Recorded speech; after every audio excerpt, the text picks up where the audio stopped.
Hey guys, what's up? It's me again, Rachel, if you remember from my first ever video. And I guess I could say welcome back. Did you guys miss me? It's okay if you didn't. Nobody ever really does.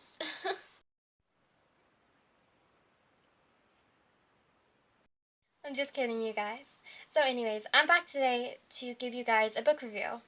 And I just want to personally recommend this book to anybody who is dealing with anxiety, depression, or any other mental illness, because I can tell you this book has really helped me through a lot. So, I'm going to introduce you guys to Owning It, Your Own Bullshit-Free Guide to Living with Anxiety by Foran. So yeah, today I'm going to be talking about themes.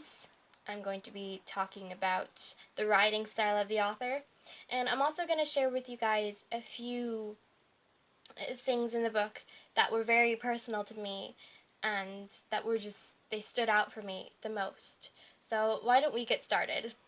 So in terms of theme, the main thing would be anxiety, because that is what the book is based around. And when I had first laid eyes on it, I was thinking to myself, is this going to be one of those books where, it cures your anxiety in like 12 steps? I was a bit iffy about picking it up because that's what I thought it was. My God, I was so wrong. I picked it up and I started reading it straight away.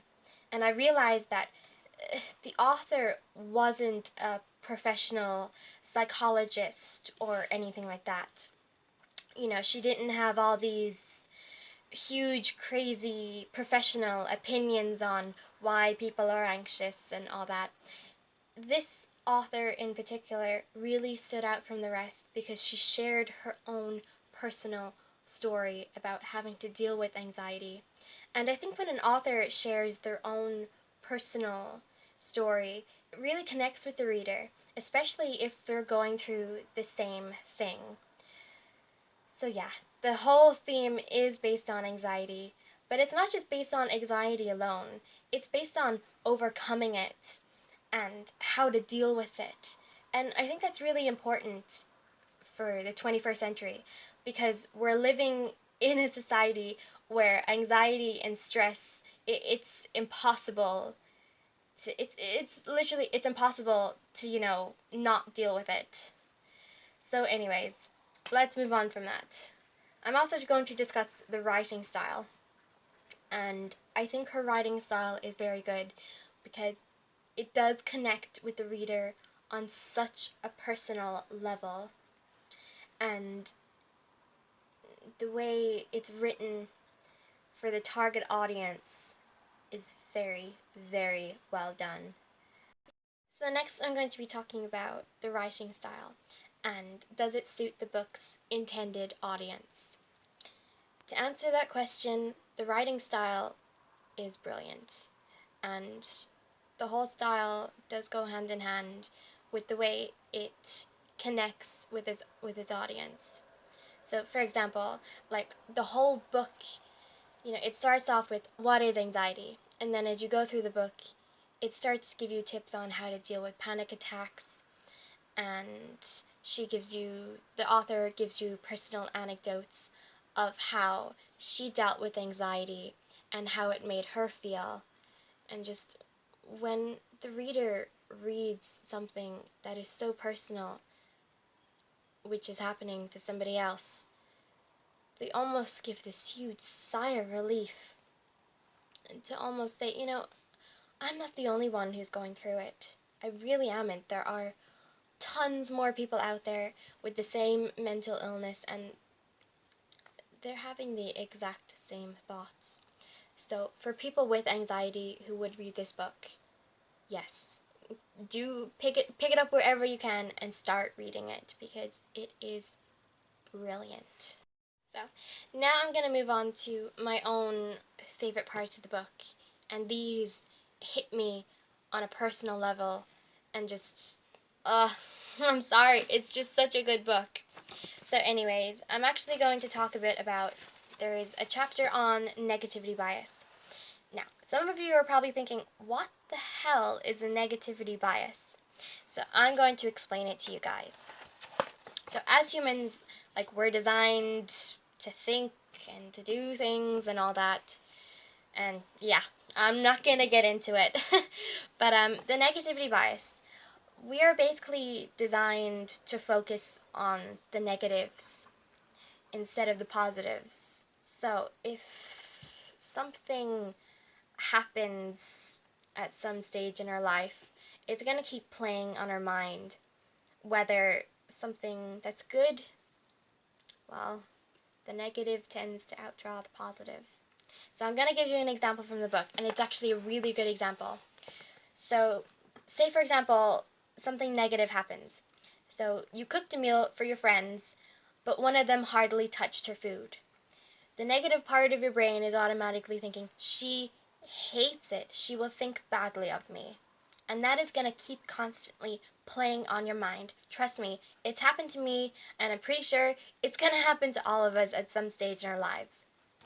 However, you must also think of the positives. So, the positive would be everyone else devoured their food, and one person had even asked for the recipe. You have to think positive. And here is what the positive part of your brain would say. It was nice food, you made an effort. You can't win them all over, which is pretty true. There's always going to be like that one person who's going to drag you down for the effort you've made. That's okay. That's just life. And I'm trying to teach myself that, because there was always those few people in life that dragged me down. And then there was always people who picked me back up again and said, you know, you can do this, you're great. But the more negative comments always weighed on my mind, and we're all guilty as charged for that, because, you know, everybody does it. But we need to learn that with a negative, there will come a positive.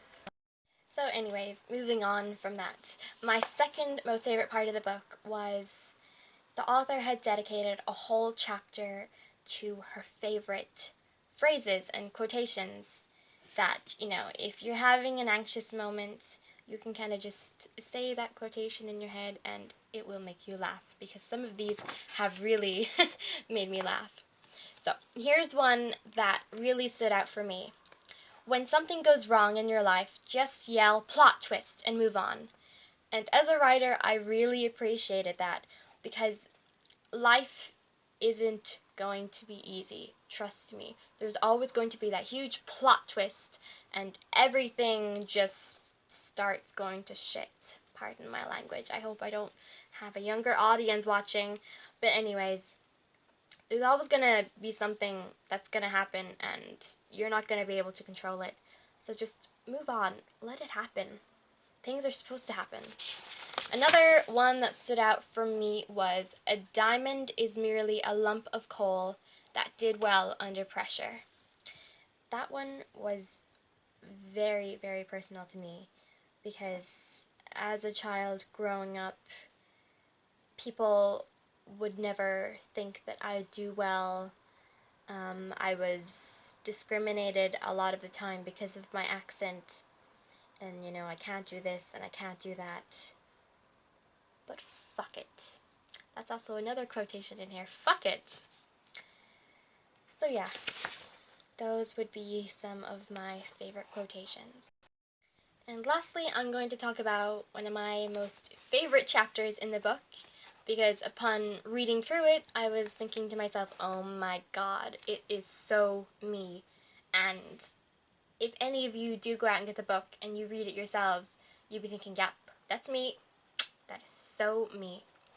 So the chapter is called Common Mind Traps Associated with Anxiety. And there's two mind traps that really stood out for me, because just, it happens to me on a daily basis, so I might as well read them out to you. One is called Catastrophizing.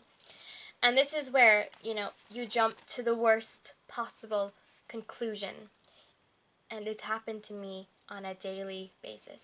It could be a friend, family member, boyfriend, girlfriend, and they'd either come up to you or send you a message saying, we need to talk about something.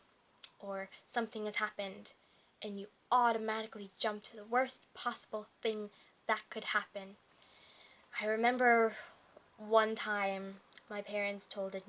Don't ask. My parents told me that they needed to talk to me about something.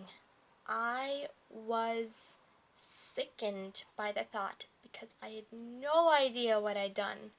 But anyways, that's a story for a different day. And the other common mind trap that I'm guilty as charged of is filtering. So this is when you take the negative details and you magnify them while filtering out all the positive aspects. So this is, for example, a person may pick out a single unpleasant detail and they dwell on it exclusively so that their vision of I keep getting mixed up on my words. So that their vision of reality becomes darkened or distorted.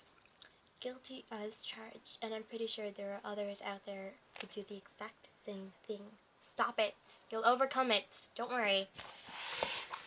So, anyways, that's it for today, guys. I'm sorry that there were moments when I got mixed up on my words. Videoing isn't easy. I'm still overcoming my anxiety, so please don't judge.